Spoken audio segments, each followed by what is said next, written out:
Hi, in this video I want to explain what is a gel, how we run the gel, and how we read the gel. And today I have prepared two multiple choice questions for you, and as usual I recommend you to stop video here, read the questions, answers, choose your correct answer, and when you would be ready you can run video again and you can compare your answer with my answer and explanation. And before I will show you which answer is correct, I want to give you some theory. And on this picture we see a gel, and when we start our experiment we load these wells with fragmented DNA.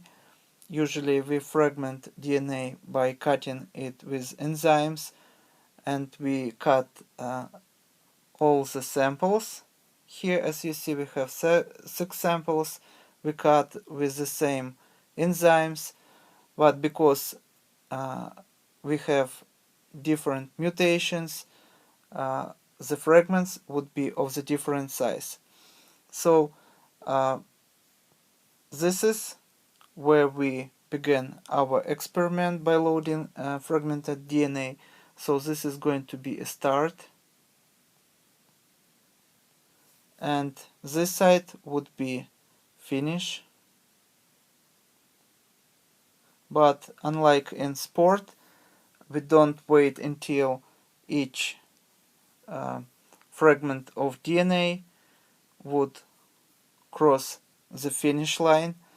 We just wait for some time when all the fragments would separate, and they're going to separate depending on their size. So consider the gel to be a substance with small pores, and large size molecules would have more difficulty to go through this porous substance, and so fragments that is small would travel faster. So the first question is, which of the DNA pieces in gel is smallest in size? And by the way, DNA is negatively charged. This side of the gel would be positively charged, and negatively charged DNA would travel in this direction. And here we apply negative charge. So as you now understand, the fragment that is smallest would travel faster and longer distance at the same amount of the time if we compare with the other fragment that is going to be larger. Now if we compare fragments A, B, D and E, we can see that fragment E traveled the larger distance if we compare with the rest fragments, and this also means that this fragment would be smallest. So the correct answer would be E. And this fragment would be largest, heaviest, and that's why this fragment travels the smaller distance. So now we can move to the question number 2. If well number 1 is DNA from the crime scene, which individual should contact a lawyer?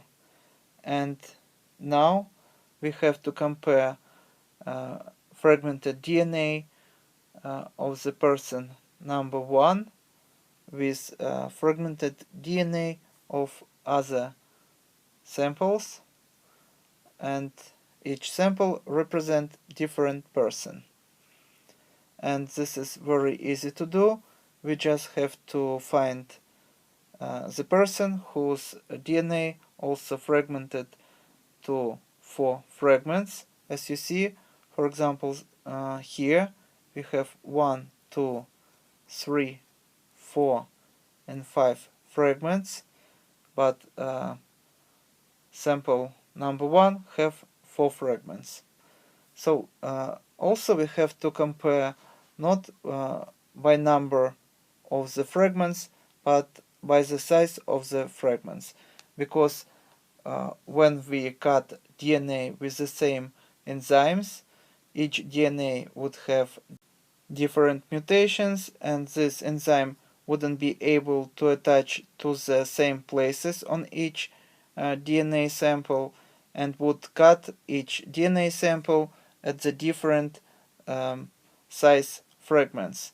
So now we can compare the size of the fragments, and as you see, sample number 4 or person number 4 would have the same fragment number 1 as sample number 1, and number 2 fragment would be also of the same size.